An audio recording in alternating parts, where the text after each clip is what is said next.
corrupt ever, you are a conspiracy theorist. So he first labels you. That'd be like in Russia, them labeling you a capitalist. It's just a way to demonize you during the Soviet era, or in Nazi Germany, labeling someone a communist or a Jew. And that's the term they use. I mean, national television says that if you don't agree with government-run health care, you're a racist or you're a conspiracy theorist. This is the term they use. If you say the banker bailout was a fraud, they call it a conspiracy theory. If you say that water is wet, the sky is blue, and birds sing, you're a conspiracy theorist. Basically, it's a way to just set the parameters, to set the narrative of the debate and say, we are the boss.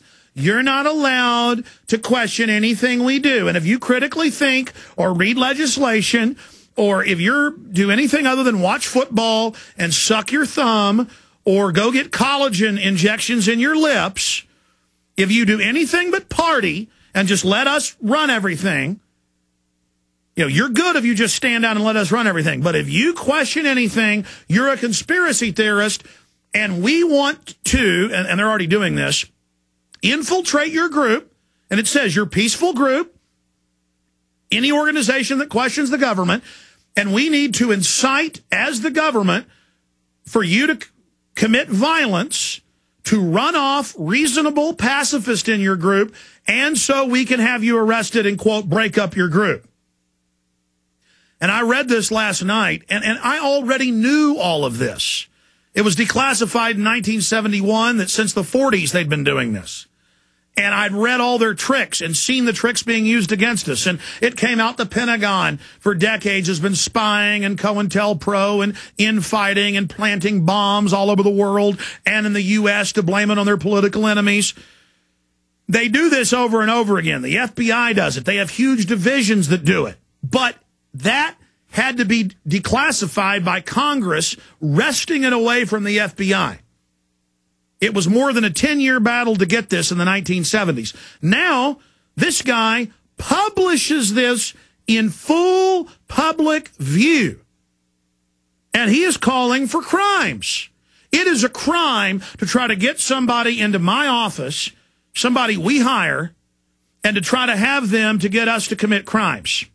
Remember something similar that the FBI did and the U.S. Attorney did with Tommy Chong. We've interviewed him about this. Tommy Chong, actor, comedian, no criminal record. His son's got a pipe company selling pipes that are legal, except in a few counties in the U.S., of thousands of counties.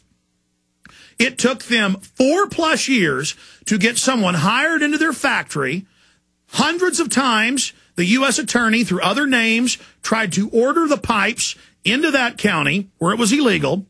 They finally had to get someone employed there who wasn't even in shipping to go in and pack it and ship it. And the federal court said, yeah, we went in, we mailed the pipe, but Tommy Chong goes to prison. Folks, we don't sell glass pipes. But if I hire the wrong person, they'll come in here and ship something like that out, and they'll say in federal court, yes, we came in, we planted it, and the courts are so corrupt, they'll say Alex Jones goes to prison. Now, it came out that Hal Turner, in fact, pull up Kurt Nemo's excellent article from the federal court documents. This has been in major newspapers. We just linked to them. That Hal Turner, one of the top 5 Nazis in the U.S., is an FBI agent, not an informant, an agent for national security, ultra top secret clearance. I told you that a decade ago. Who does he attack? Me. They also want to radicalize the message. They want to radicalize mainline libertarians, conservatives, so we can be politically demonized, so we don't become mainstream and take our country back. That's why if you say you don't want big government, I don't want health care. I think it's a boondoggle to insurance companies to raise our taxes and cut Medicare and Medicaid. Oh, you don't like black people, Chris Matthews says. Carlos Watson says. They all say it. Keith Oberman. That's a talking point of COINTELPRO. And you're like, what does race have to do with this? We weren't talking about black people. Every time you talk about corrupt banks, I have newspapers calling me every week going, Mr. Jones, does that mean you think Jews are evil? And I say, no, I'm talking about banks here. You know, they stole money. They should be held accountable. Chris Matthews is coming here Sunday to interview me. I said, let me guess, talking to his producer, you're going to cut from the Ku Klux Klan to me. And they laughed and said, yeah, that's basically it. And I said, well, I guess I can't say no. You're just going to play clips of me from other news channels and mix me in. And I said, fine, I'm not going to be a coward. Even though it's a rigged, taped interview, I'll stand up to the dragon. I'm not looking forward to it, though. I mean, but I'm going to bring this stuff up to Matthews. But, of course, he'll be taping it, so it'll never be seen. He'll be able to cut out what he wants. Now, I want to take my time this hour going over this, not just how they're doing it and the history of it and what's currently happening, but how you can counter it. And the fact that they're losing their fight. Why do you think the feds bombed Oklahoma City? To demonize the conservative and libertarian movement. And if you've researched that case, 100% evidence the BATF bombed it. 100% on record. And they had to kill coroners, police officers, you name it, in Oklahoma City to cover that up. Okay? And it came out in federal documents that the Southern Poverty Law Center was running Elohim City that McVeigh was at. Running it. Every case, folks, they don't infiltrate white supremacists and peace activists and mainline conservatives and in the Fed groups. They are there trying to shut them down. And in the case of white supremacists, they don't just infiltrate them, they found them, they run them, or they found other patriot groups to then attack other patriot groups. Ladies and gentlemen, this is their full Pentagon operation. Now I'm going to go to Watson this segment and the next, and then let him go. But he wrote the most detailed article on this at prisonplanet.com. Give people a document cam shot. Obama Information Czar outlined plan for government to infiltrate conspiracy groups. Again, a modern version of COINTELPRO. And I've read this. This is illegal. He's calling for illegal stuff. In fact, I've got the encyclopedia here on COINTELPRO. And it says, COINTELPRO, acronym for Counterintelligence Program, was a series of covert and often illegal projects conducted by the United States federal government of investigation, the Federal Bureau of Investigation, aimed at investigating and disrupting dissonant political organizations within the United States. The FBI used covert operations from its inception, and then it goes into the declassified COINTELPRO. Okay, that is declassified COINTELPRO. You can read thousands of pages of documents. This guy, part of the Obama administration, this guy, with billions of dollars at his fingertips, smugly and arrogantly thinks he can set the precedent to come out in the open and call for modern 21st century COINTELPRO. Now, it's all going on already. But this guy lays out all their tricks, and that's what blew me away.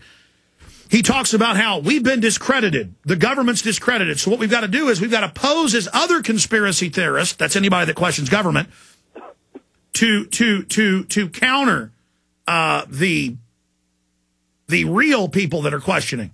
And he talks about it's all in COINTELPRO. The number one thing they do is if somebody starts selling books and videos to fund an organization, starts becoming successful, they say, oh, they're getting rich, they've got money. That's how they broke up all the other groups that were real in the 60s. They send in people to cause violence. They spread lies about you. Their favorite COINTELPRO is to say leaders of the real movement are threatening to kill people. I wondered why I would get calls at the office from people and talk to them and nothing would be said, and then they would go say I'd threatened to kill them. And this happens over and over again, where now, if it's somebody I don't know, I turn speakerphone on and go, guys, I need you to listen. And a lot of times I just hit a record button and start recording. Because I've got to protect myself, folks. They're coming at me. I've had them try to drop stuff off at the office and then claim stuff. I mean, ladies and gentlemen, we've got them coming out of the woodwork here. And then to look at this smiley-faced guy in the Obama administration about to be confirmed as a czar, he just thinks it's all funny. If you did this to him, you'd go to prison. But see, he is an anointed one. Watson, I've had you on hold while I've been ranting. It's just, we have been through hell with these people. He talks about how to go on message boards, how to get infighting going, how to make up lies. We witness what they do every day, don't we? Yeah, we've been tracking it for a long time, Alex. And as I wrote in the article, we have anonymous posters, and we allow them to be anonymous by our system. I mean, we could make everyone register, but it'd just mean a lot less discussion in there. So we allow people to be anonymous. And then from the back end, I can see where these people have got the same IP address, so you know it's the same person, but they're posting under different names and then creating a fake conversation with these alter egos. So and that's what he says. Stay there. He says create fake consensus with multiple posters. He's blueprinting what we're witnessing, and they don't even hide their IPs. They're government. I mean, the government is attacking us and trying to get people to commit violence, too.